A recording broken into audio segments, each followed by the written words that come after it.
naman talagang kasalanan si nanay eh. Tsaka alam niyo, miss ko na rin talaga si nanay. Selos na siguro yung mami mo. Teka, hindi ba sabi mo magkaibigan naman sila? Ba't di mo kaya sila pagbatiin? Siguro kung para sa'yo, magbabati sila.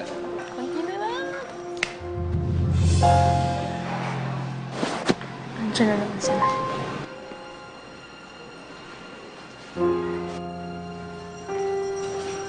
Oh! So nakahanap ka na pala ng kakampi mo. Michael, Monette, hindi ba kayo natatakot sa kanya? Nakakahawa kaya ang pagiging kriminal? At sabihin ko sa'yo pag nag-chismisa na tayo.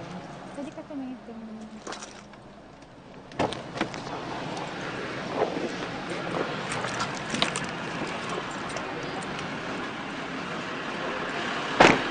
Isabel! Jonas,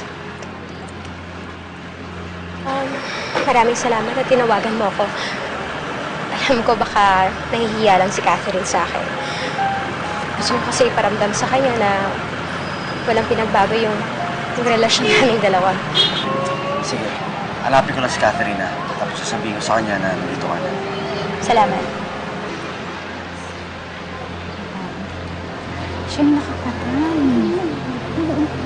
Siya. Suffocate daw siya. Hindi talaga. Isabel? Oh, Nay! Tigilan niyo na nga si Catherine. Wala naman siyang ginagawa sa inyo, ah. Catherine, sumuko na nga itong mga to. At kanina naman, sa dalawa mong criminal mommies? Hindi guilty si nanay. Aba, talagang pinagtanggol mo pa. But still, nakulong siya dahil criminal siya. At soon, baka ikaw na rin. Pwede ba? Tigilan niyo na si Catherine. Catherine, tara na. Kaya mo na yung mga.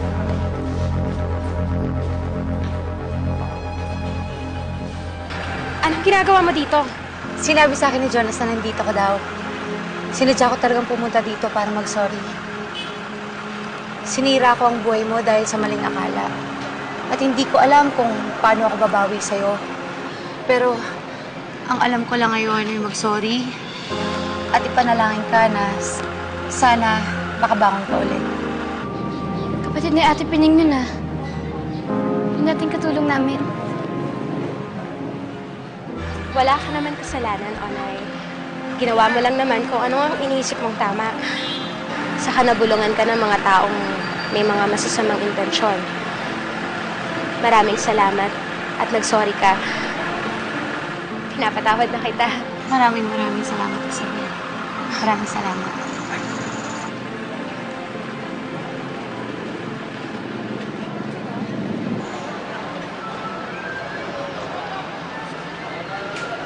Ma'am, may problema po ba? Di ba ikaw yung nanay na nakulong? Yung nakakatay? Na-acquit na po ako, kaya po ako nakalaya. But I heard, katulong daw yung napatay mo. Kaya hindi malayong makalaya ka. Nay, ano po nangyayari? Anak, mali yata na pumunta pa ako dito. Talagang mali. Ano na sasabihin ng mga tao, ng mga magulang, ng mga estudyante, na nakapasok ang isang ex-co sa isang Catholic school? Iha, I hope you don't mind. Pero mas mabuting hindi mo siya kasama. It's for your own good. Not to disrespect you po, ma'am. Kasi yun po yung tinuro sa akin ng nanay ko eh. Yung respeto po sa mga tao. Anak, you don't have to. Nay, lagi niyo na lang po kasi na-save eh. Kahit minsan po tinatalikuhan ko na po kayo. Ako naman po ngayon. Mabait po yung nanay ko. At ito po yung tutunan ko po sa kanya. To forgive and forget. Bigyan niyo po ng chance yung mga nakasakit po sa inyo.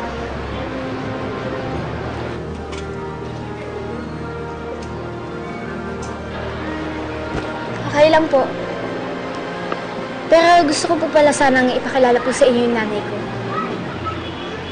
The most loving, kindest, and sweetest nanay there is. At pag nakilala niyo po siya, for sure na mamahalin niyo po talaga siya. Pero kung hindi niyo po talaga siya matanggap, sana wag niyo lang po siyang husgahan.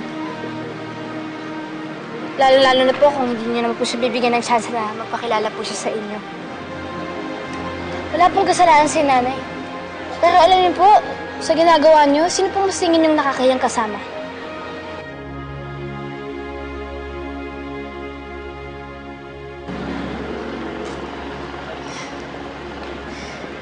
Anak, maraming salamat, ha? Pero hindi mo naman kailangan na... Ito na lang po yung magagawa ko para sa inyo, Nay. Lalo-lalo na po, malapit na po yung birthday niyo.